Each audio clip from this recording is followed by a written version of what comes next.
Hi guys, welcome back to our channel. I'm Mami Alma. This time, I will show you my Halloween decoration for the year 2025.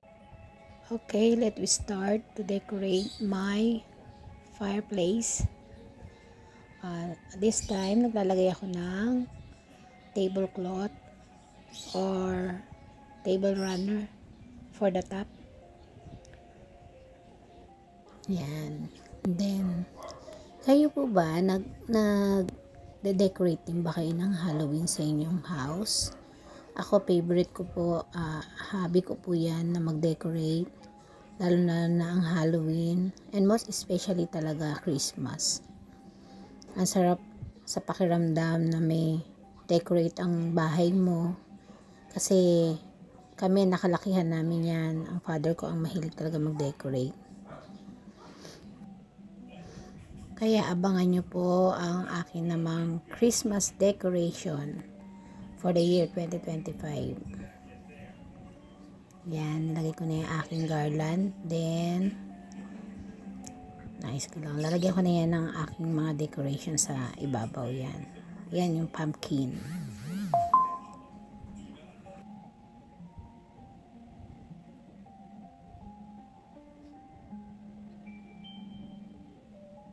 Nilagay ko talaga sa ibabaw is mga pumpkin. Yan ang theme niya dyan sa part na yan. Pumpkin siya.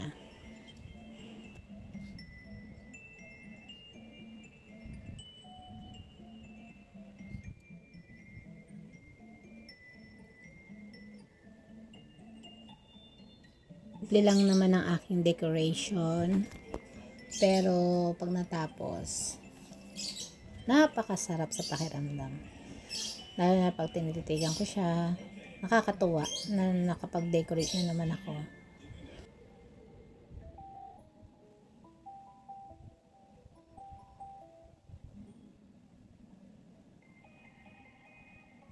Pasensya na kayo, first time mag voice over.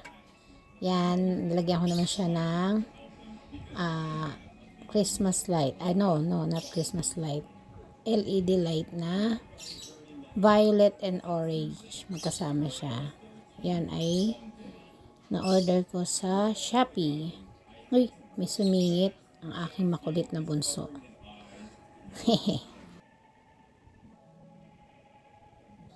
Yan na po si KD, malaki na. He's 8 years old na. Yan, pasingit-singit na lang sa aking vlog.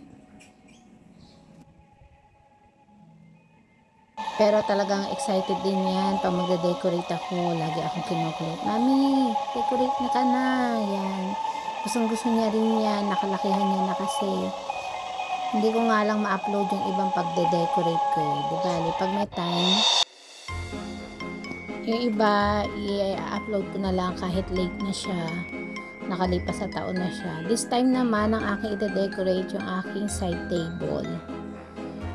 Diyan lalo, napakasimple lang ng aking decoration dyan. Maglalagay lang ako dyan ng yung tree lamp na autumn leaves. Ang ganda niya, nabil ko lang siya online. And then, lalagyan ko dyan yung aking DIY na witch. Yan. Ginawa ko lang yan 2 years ago. And then, yung aking cute na ghost na may ribbon na pink. At ang aking bagong paborito, ang aking crystal na pumpkin. Kakatuwa.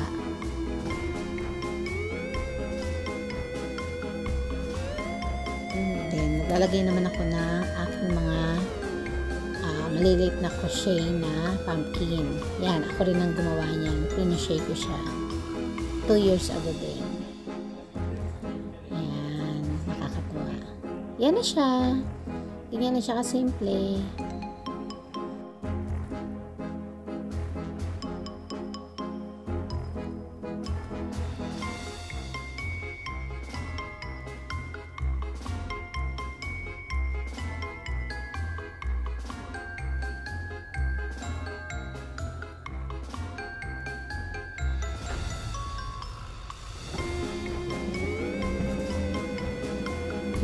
This time naman ang aking sofa naman ang aking ilagay.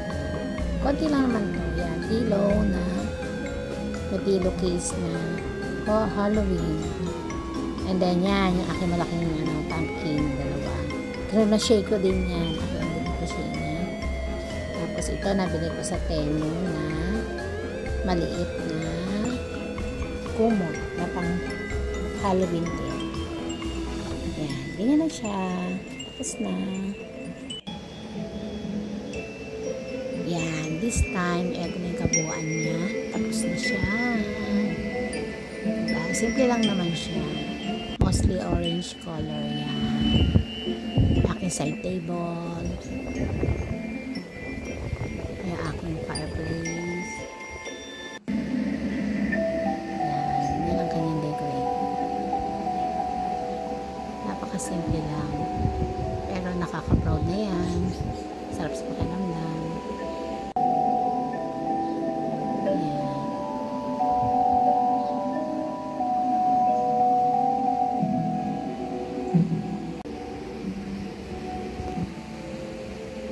Ito naman pag gabi na, madilim na siya. Pagpatay ang ilaw, ganyan siya. Ang comfy, diba?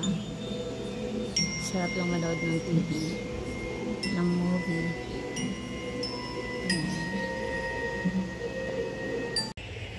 Naman ang next, ang aking babaw ng aquarium.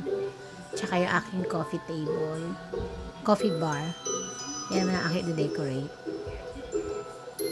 Yan, nilagay ko yung aking DIY na gnome na Halloween.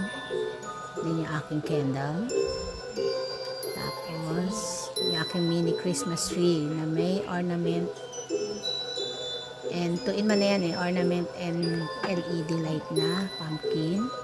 Then yung figurine ko si Mr. Pumpkin. Then,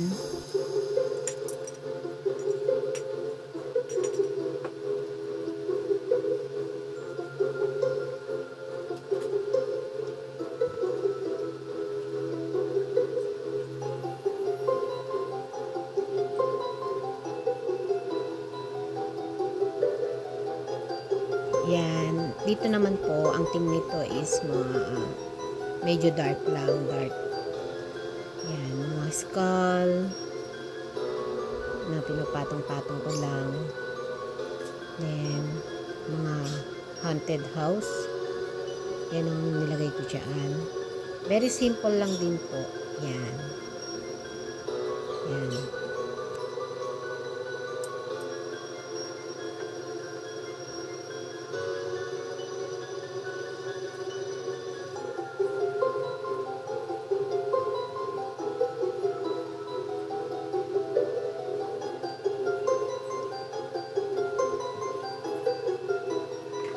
Then, lagyan ko siya ng mga candle, tea candle na maliliit.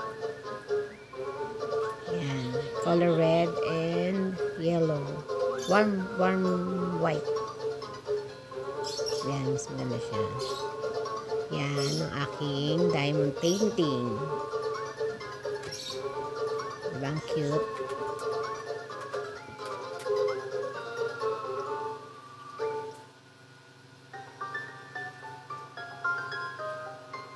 Yan naman yung gnome na galing sa aking sister sa Japan. Yan, pumpkin na yan ay nabili ko sa Mr. DIY. Yung cute. May sounds pa yan.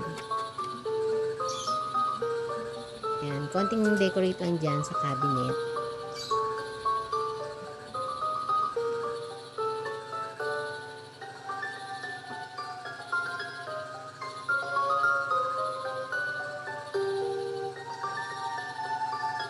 Ito naman tayo sa aking coffee table or bar. Yan. Simple lang din po. Lagyan ko lang siya ng mga pumpkin. Yan, nabili ko yan sa Flying Tiger.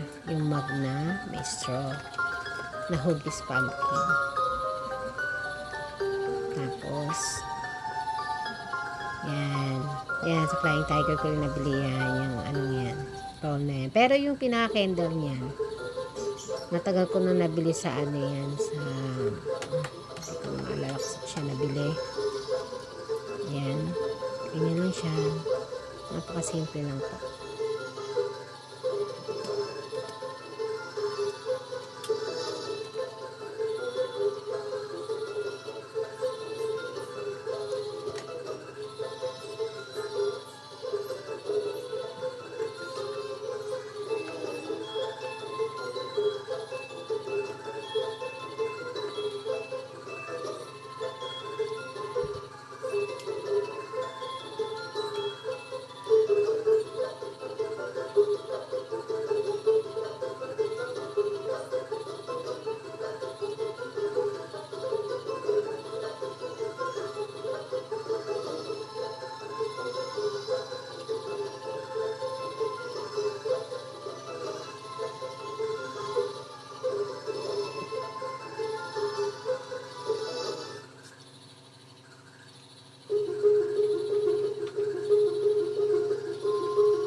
This time naman, naglagay ako ng mga bat. Yan, kalat na bat dyan para magkaroon lang siya ng design yung aking wall. Para hindi lang siya plain white. Yan. Diba? Ganda. After niya ng ganda.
Then, after niya, nilagyan ko rin siya ng spider web. Hindi ko lang na i-video. Pero mamaya makikita niyo yung pagtapos talaga ng aking mga decorate. Lalo siyang gumanda. Yan.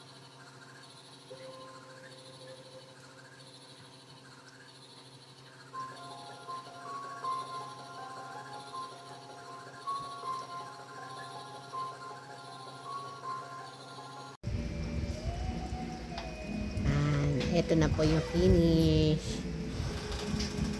Aking coffee table / snacks bar. Yan. Hope you like it.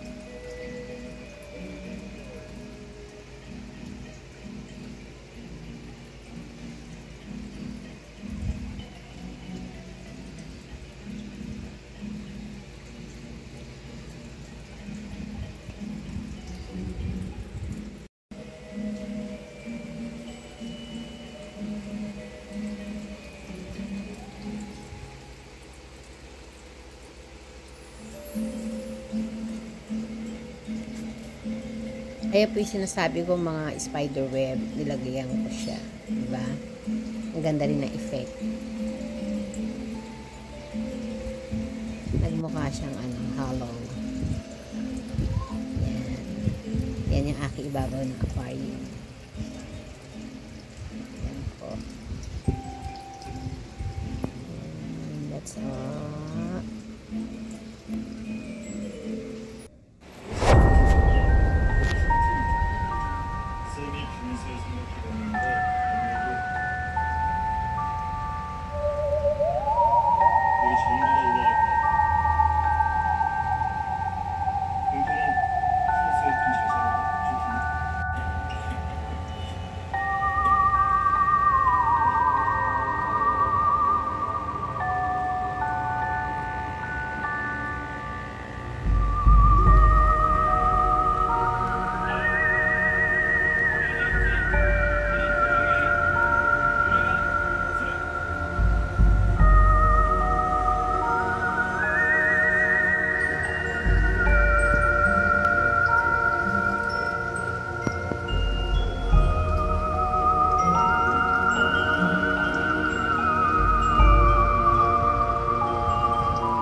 model yarn. Kaya,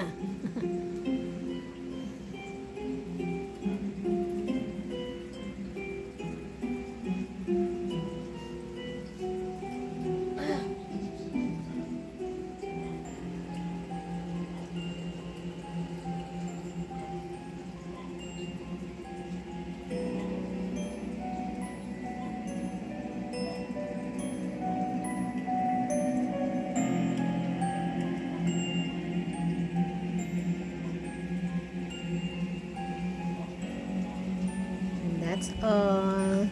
Hope you like it at mag-enjoy kayo, guys.